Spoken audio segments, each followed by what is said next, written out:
On policy, the current draft simply says we're going to abide by policy.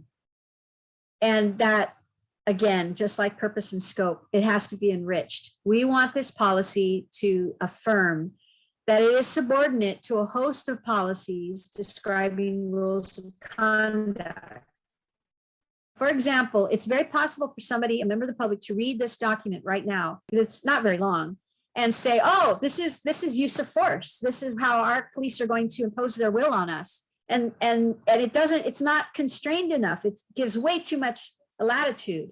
Well, the only reason it would give that impression is because it doesn't overtly say right at the beginning that it's subject to all these other policies. Now, to the credit of our PD, when they get into the nitty-gritty later on, they do cite code. But our point is you need to do that right at the beginning so that you don't create fear at the very beginning of reading the document. Also, it's vague on accountability.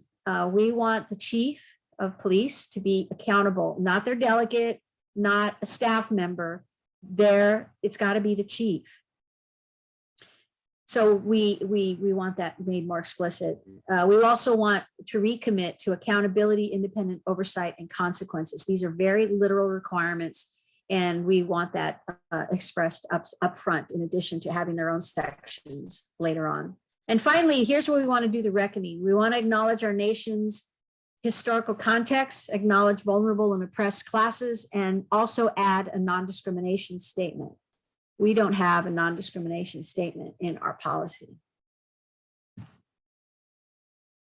This section, point 3, the military equipment coordinator, this is the person that does the administration of the actual list and sets up the reviews and things like that. It's generally fine. There's one area that is missing, and I got this from law enforcement people. Agencies, for the most part, that write their MEUPs, they include testing of whatever they have. There are some agencies that go through a large acquisition process. They end up with this huge armory of equipment. They never have to use it because they don't have the crime to really support the use of that equipment. And then it's 15 years later, and then they pull it out for use and they haven't tested it. That becomes a safety issue, not only for the public, but even for law enforcement.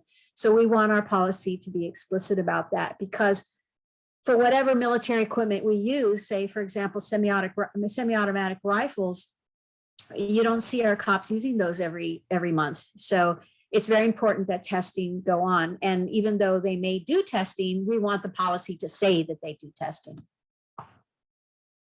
This is an interesting section because most cities, we have found, take this section, the actual inventory of things we have, and they say refer to an addendum.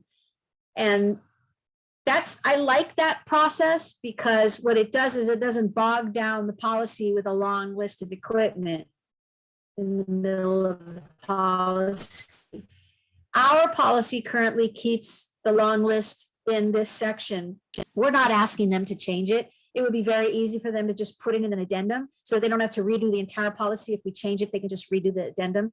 But that's not even our big concern. And I want to talk about the big concern we have with our inventory list. The inventory is very simple. It says, here's the item that we have. You have to name the make, the model, the maker, the number of units of that thing that you have. It says how much it costs. It says what do you have? How do you have to be trained to use it, and who's authorized to use it? And then it says authorized uses. How can you use it? In what situations do you use it?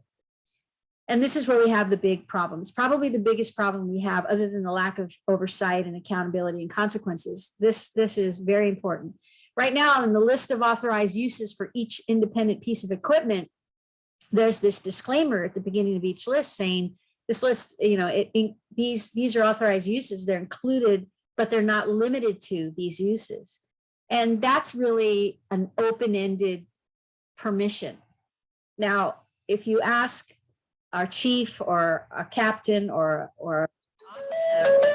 an officer, this is a loophole, anything you want because you say not limited to, they will quickly tell you, well, no, there's a governing policy called Policy 300 that is our use of force policy that kind of tells us how we apply force, how we use weaponry. There are also weapons and tactics policy. There are all kinds of other policies that govern the kinds of authorized uses. We concede that, yes, they do. But when's the last time any of you have read all those policies so that you understand the context for these particular authorized uses that are listed in this policy? So I came up with this idea, and then again, I got it from some law enforcement people, but also just from my own brain. It made sense to me. And that is to use this philosophy of what's called obvious redundancy. What obvious redundancy is, and that is a redundancy in itself, but what it means is you may have a higher level policy that governs and constrains what you're talking about in this moment, but you're going to go ahead and not only refer to that policy by name, say Policy 300, which is the use of force, but you're actually going to restate a small portion of the key governing aspect so that whoever's just reading this understands there is a hierarchy. So you're not stating something in isolation. So we came up with this additional phraseology in the quotes.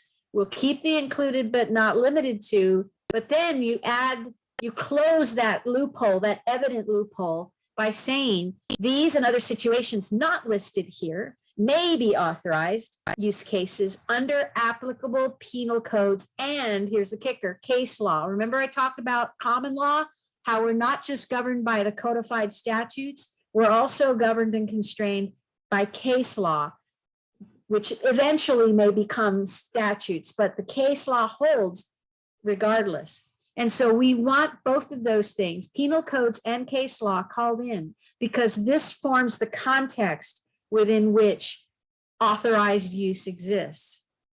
Okay. We also want to add a common clause, which came to me vis-a-vis law enforcement officers directly and sheriffs, was this concept of how you use force in any situation. Yes, there is judgment, but there's a ton of training and conditioning that comes behind it. And it's always done under this precept of being necessary, being reasonable, and being proportional to the need at hand, right? So you don't bring a gun to a knife fight, so to speak. And that's a simplification, but that's kind of the philosophy. And these words came out of many officers' mouths: necessity, reasonableness, proportionality. And so we went ahead and added those to the text as a suggestion. Next, we want to expand detail on several equipment line items to be more accurate. Some were vague. For example, in our rifles, our automatic rifles and semi-automatic rifles, we talk about AR-15 M4/M4 type rifles. Well, in the real world, for those of you that know rifles, AR-15 and M4 are quite distinct. You know, AR-15 is semi-automatic. It's got a long barrel. It's pretty accurate for more distance. It's not that good for in close fighting. Then M4 is fully automatic, and it has a shorter barrel, so it's better for close in, but now it loses its accuracy farther away. So those are two quite different rifles, and yet we've got them categorized in one category. So AB 481 wants very explicit by maker, by model, by quantity. And so we need to make some of those and clean some of those things up in our policy. And then finally, there's some outright errors and typos and ambiguities we need to, in terms of also some things are meant for general patrol use. Some things are meant for SWAT. We want to make sure all of those things are very, very clear. In the approval section, we want to add assessment criteria from AB 481. What that means is that AB 481 spells out, here are the requirements that the governing body, for us, that's the city council, the governing body needs to assess in order to approve the policy. If you cannot meet the requirements of each of these criteria, then you cannot in good conscience pass the policy. So our policy is blank on the assessment criteria. It says we'll issue the list and we'll go through this process to review an improvement, but it doesn't instruct the council on what the assessment criteria are. And many city councils aren't going to go back to AB 41 and have a study session on AB 41. So we need to add those assessment criteria into this document, and we have suggested doing that. We've suggested the words. All of these suggestions that I'm describing, by the way, for the listeners, we've actually codified into red lines. We've actually made edits to the document and prescribed the words. That doesn't mean that we expect the city council and city staff and the PD to take our perfectly exact words. We hope they do, but we want the intent of our words to be embraced. And then finally, members of the public want, and AB 481 requires, an explicit affirmation that the policy will ensure the public safety and welfare, and that the council will not approve the policy until that state requirement is met. So by example, if we go back to the comment I talked about where we have this authorized use and was included but not limited to, therefore any authorized use was possible, that clearly does not ensure the public safety. Now, by adding that redundancy and reminding the public that there are overarching constraints on the use of any use of force or weapon or method or tactic, that calms the public safety, the public concern a little bit. And now it gives you a better platform from which to ensure the public safety. And there are many other examples where we can do this.